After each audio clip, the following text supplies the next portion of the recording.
Et salut à tous et bienvenue dans ce nouveau Pete Explique où vous allez aujourd'hui découvrir les règles de Candy Lab. Candy Lab est un jeu créé par Thomas Daned et édité chez Funny Fox Games. Candy Lab est un jeu familial pour les 8 ans et plus, de 2 à 4 joueurs, pour des parties rapides d'environ 15 minutes. Dans Candy Lab, vous êtes dans une fabrique de bonbons qui se trouve ici devant vous sur la table. Le but du jeu sera d'essayer d'avoir un maximum de points de victoire en récupérant les bonbons. En pratique, comment va se passer le jeu? Concernant la mise en place du jeu, vous allez placer aléatoirement les différents bonbons en ligne droite au milieu de la table. Vous allez ensuite distribuer 6 cartes bonbons à chaque joueur. Vous allez ensuite retourner 3 cartes bonbons face visible sur la table, mettre la pioche à côté, mettre la carte sucre d'or à proximité du jeu et pour les débutants, ne pas hésiter à distribuer un aide-mémoire à chacun des joueurs. Durant votre tour de jeu, vous aurez le choix entre 3 actions différentes. La première action sera de jouer une carte de votre main pour réaliser une commande. Par exemple, ici, je pourrais décider de jouer cette carte de ma main pour réaliser une commande. C'est-à-dire que dans la file de bonbons qui se trouve ici, je dois être capable de prendre 2 bonbons bleus côte à côte. Ici, 2 possibilités s'offrent à moi, soit de prendre ces 2 bonbons-ci, soit de prendre ces 2 bonbons-là. Ce qui me fera choisir une option plutôt qu'une autre est, d'une part, les actions sur les bonbons qu'on devra réaliser immédiatement et d'autre part, les points de victoire qui se trouvent au-dessus des bonbons. Expliquons donc directement les différentes actions possibles lorsque l'on récolte les bonbons. La première action possible est le plus, que l'on retrouve par exemple sur ce bâtonnet-ci ou encore sur celui-là.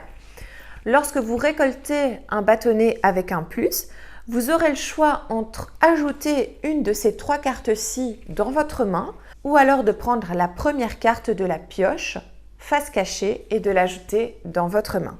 La deuxième action possible, c'est le moins que l'on trouve sur ce bâtonnet-ci ou encore sur celui-ci. Grâce au moins, vous allez pouvoir défausser aléatoirement une carte de la main d'un autre joueur. L'action suivante, et la flèche a un sens, comme ici sur les 2 bâtonnets bleus. Grâce à cette flèche-là, vous allez pouvoir prendre un bâtonnet d'un autre joueur, attention, qui devrait être de la même couleur que le bâtonnet que vous venez de prendre. Donc par exemple, ici, vous devriez prendre un bâtonnet bleu chez un autre joueur.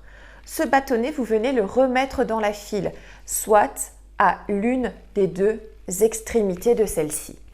On a ensuite la double flèche qui permet tout simplement d'échanger les cartes que vous avez en main avec celles d'un autre joueur. Même si vous n'avez plus de cartes en main, vous pouvez effectuer cet effet échange, à condition alors que le joueur auquel vous volez les cartes en garde une aléatoirement de son paquet initial. La dernière action possible est l'action défausser la dernière carte jouée par un autre joueur. Lorsque vous réalisez une commande, vous laissez toujours la dernière carte face visible. Vous allez en fait venir tout simplement les empiler. Grâce à l'effet de ce bâtonnet, vous pourrez donc venir retirer une carte d'un des joueurs. Donc par exemple, pour cette carte-ci, je décide de réaliser cette commande. Je prends donc ces 2 bâtonnets et viens coller le reste de la file de bonbons à l'autre partie. Je peux donc ainsi échanger mon jeu avec un autre joueur et je défausse la première carte commande. Je viens donc de réaliser cette commande. Je dois donc échanger mon jeu avec un autre joueur et en plus, je peux défausser la dernière carte commande réalisée par l'un de mes adversaires. Lorsque mon tour reviendra, je pourrai effectuer une autre commande, par exemple celle-ci, qui me permettra donc de prendre 2 bâtonnets roses suivis d'un bâtonnet jaune. Le sens dans lequel on lit la carte n'a pas d'importance. Ça peut être d'abord 2 roses puis un jaune ou un jaune et puis 2 roses. Je pourrais par exemple faire cette combinaison-ci. Je viens alors les ajouter aux bonbons de ma propre réserve. Je viens à nouveau coller les 2 sous-parties ensemble et je n'oublie pas de venir mettre la carte dans mes commandes réalisées.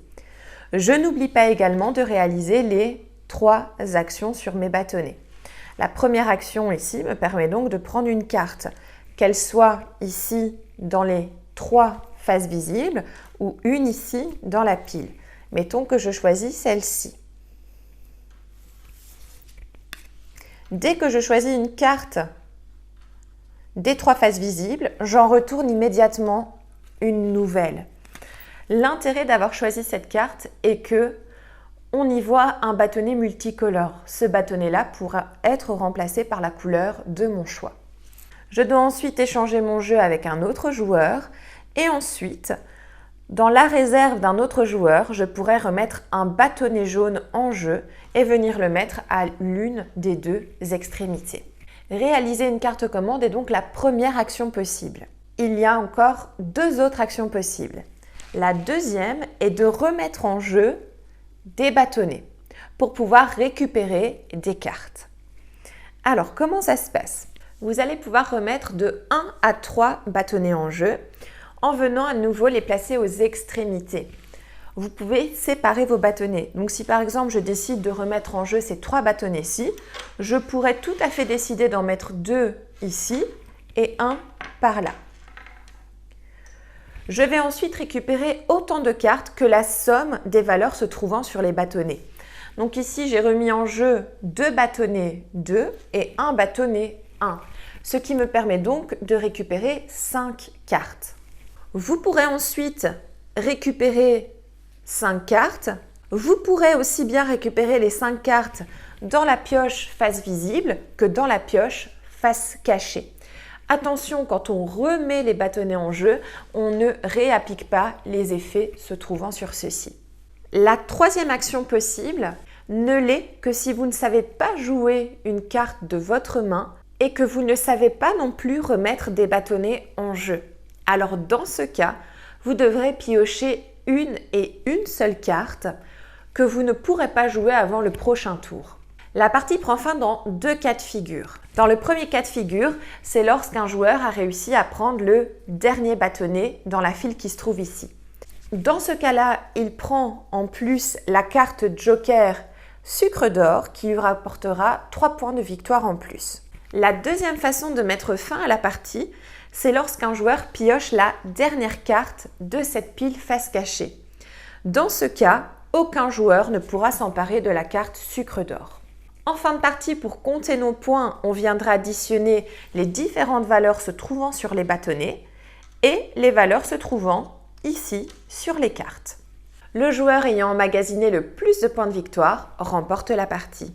Attention, dans une partie à 2 joueurs, il y a un 3e paquet de cartes fictif. Donc au début, lors de la mise en place, les 2 joueurs recevront 6 cartes et on viendra placer face cachée, à proximité du jeu, un paquet de 6 cartes. Lorsque l'un des 2 joueurs pourra ensuite effectuer une action « Échanger le jeu », il pourra le faire soit avec son adversaire, soit avec la 3e main fictive. Vous êtes donc maintenant prêt à jouer à Candy Lab.